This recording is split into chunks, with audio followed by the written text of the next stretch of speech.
I knew I was going to be an artist from 2 years old. My first recollection was, I'm going to be an artist. Knew it in my bones, in my DNA. I drew on walls, got in trouble. Carved into furniture, got in trouble. My mother was a portrait artist. She painted them live with people. She did not do them from photographs. And so I grew up sitting under her easel, watching the people watch her.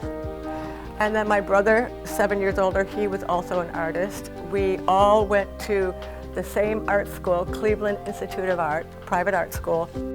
Cleveland Institute of Art wanted you to try as many things as possible. So it was a 5-year course. We had 2 years of major basics to where there were rules. And then after that, you got to break them because you had a basis to break from. I learned to draw very, very realistically. We even did medical drawing. So they were given a cadaver and we would go and draw. I would pass out most of the time. Knew I had no future in medical drawing whatsoever. But I started out in ceramics because I love not only form but line. Line is my love. I love line. Love line, love color, and I love tools in that order.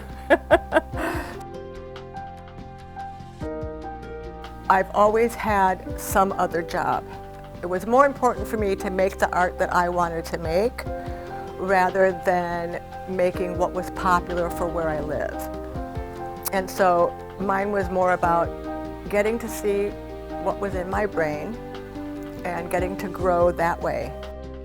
The way I approach making art is I get a flash. It kind of starts out like back here, and then all of a sudden it flashes. And then I have to decide what material will be best served to create what just flashed at me. If I've not used it before, then I have to figure it out. So then I'm like a scientist in my studio. I have my own personal vocabulary. You can see a thread that goes through all of it, whether it's painting or sculpture or works on paper. You know that it's made by my hand. I love to experiment. What goes through my head all the time, and I tell my students, is don't be afraid to make ugly. Because once you make a lot of ugly, that's where the beauty comes. So that frees you and it makes you fearless. I always joke that I was born at the wrong time because it used to be an artist was not only a chemist, a scientist, but also worked in so many different mediums. They weren't caged in, they weren't put in a box. That has somewhat hurt me in my career because people want to know you by what you are. And it's like, well, I'll just surprise you. The flash.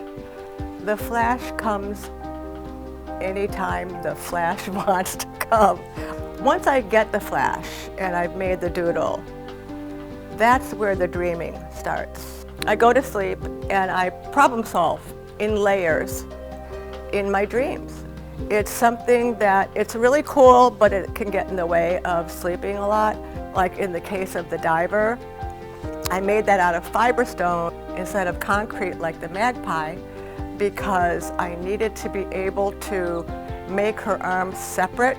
So that was troubleshooting in my dreams.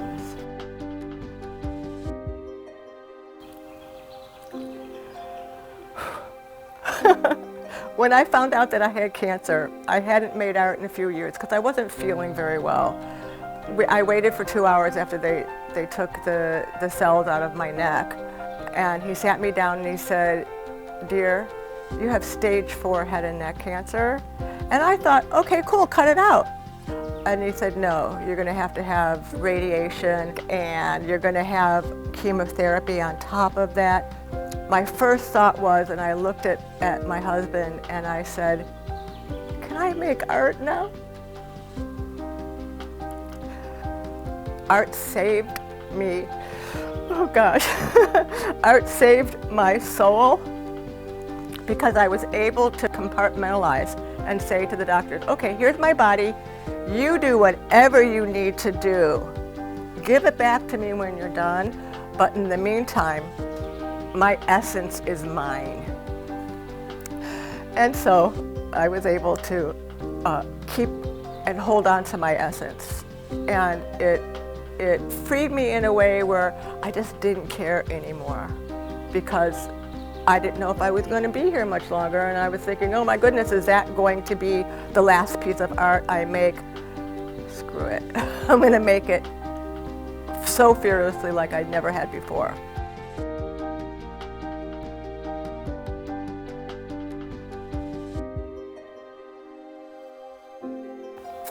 Okay, what's next for Kate Cohen is she has gone back to her roots and has discovered a love of clay again, which kind of came out of the fiber stone that I used for Above Us Only Sky. So now I'm experimenting with that again, along with, of course, jewelry.